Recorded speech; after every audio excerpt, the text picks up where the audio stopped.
বিসমিল্লাহির রহমানির রহিম। Plan cooking থেকে আমি নিপা বলছি। আজকে নিয়ে চলে আসলাম সৌদি আরবের বিখ্যাত খাবার খ্যাপসা। এটা অবশ্যই আমি করব না, আমার হাজব্যান্ড করে দেখাবে। তো চলুন।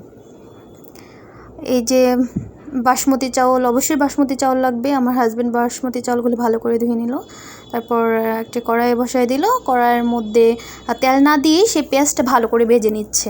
পেঁয়াজটা ভালো করে ভেজে নিতে হবে, তেল ফার্স্টে দেওয়া যাবে না। যখন পেঁয়াজগুলি একটু মজে আসবে তো তখন ও তেলটা দিবে। এই যে দেখছেন তেল দিচ্ছে। তেল দেওয়ার পর পেঁয়াজটা খুবই ভালো করে সে ভেজে নেবে। যেহেতু সে সৌদি আরবে ছিল, এইসব রান্নাও ভালোই পারে, আর এটা ভেরি টেস্টি একটা ডিশ, অবশ্যই ট্রাই করবেন। তো হ্যাঁ, পেঁয়াজগুলো ভালো করে ভেজে নিচ্ছে। অবশ্যই পেঁয়াজটা ভালো করে ভেজে নিতে হবে।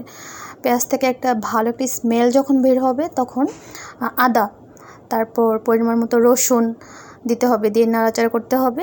নাড়াচাড়া করার পর এই যে দেখছেন দারচিনি, লবঙ্গ, তেজপাতা, তারপর হচ্ছে এলাচ, এটা দিয়ে দিতে হবে এবং পরিমাণ মতো লবণ দিতে হবে। আর বেশ কিছু অনেকগুলো কাঁচামরিচ দিতে হবে, আর দিতে হবে জিরা গুঁড়া। তো এই যে জিরা গুঁড়া দিয়ে ভালো করে নাড়াচাড়া করছে। আর এখানে অল্প একটু আমি দুধও অ্যাড করেছে। দুধ অ্যাড করার পর তারপর ও মুরগির মাংস দিয়ে দিচ্ছে। এটা মূলত সৌদি আরবে তারা দুম্বা বা খাসির মাংস দিয়ে করে। তো আমার বাচ্চারা যেহেতু মুরগিটা পছন্দ করে, তো আমার হাজব্যান্ডের জন্য মুরগি দিয়েই রান্নাটা কমপ্লিট করবে। আর মানে ভেরি টেস্টি একটা খাবার, মানে একদম অল্প মশলায় এত সুন্দর একটা রান্না, মানে রিয়েলি খুবই সুন্দর। এই যে দেখছেন তেলটা উপরে ভেসে আসছে। তেলটা উপরে ভেসে আসার পর যেহেতু মুরগিটা জলদি সিদ্ধ হয়ে যাবে, তো তেলটা উপর ভেসে আসার পর ফুটন্ত গরম পানি, যেটা পরিমাণ মতো, ওই ফুটন্ত গরম পানিটা ও দিয়ে দিল। আর এই ফুটন্ত গরম পানির মধ্যেই সে বাসমতি চাউলটা দিয়ে দেবে। এই যে দেখছেন বাসমতি চাউলটা ও দিয়ে দিচ্ছে। বাসমতি চাউলটা দিয়ে ভালো করে সে নাড়াচাড়া করে দেবে। আর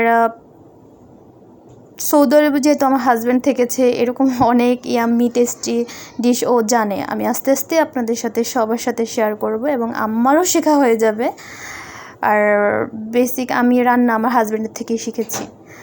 তো ও ভালো করে নাড়াচাড়া করছে। ভালো করে নাড়াচাড়া করে দেওয়ার পর ওইটাকে মানে একবার টকবক করে ফুটিয়ে নেবে। এই যে ফুটিয়ে নিচ্ছে। ফুটিয়ে নেওয়ার পর এটা ভালো করে সে ঢেকে দেবে, কারণ এটা আমনি ঢেকে দেওয়ার পর এই যে দেখেন হয়ে গেল। ও সুন্দর করে সাজিয়ে নিচ্ছে ডিশটা। অবশ্যই ট্রাই করবেন এবং আমার চ্যানেল সাবস্ক্রাইব করবেন, শেয়ার করবেন, লাইক দেবেন। Thank you.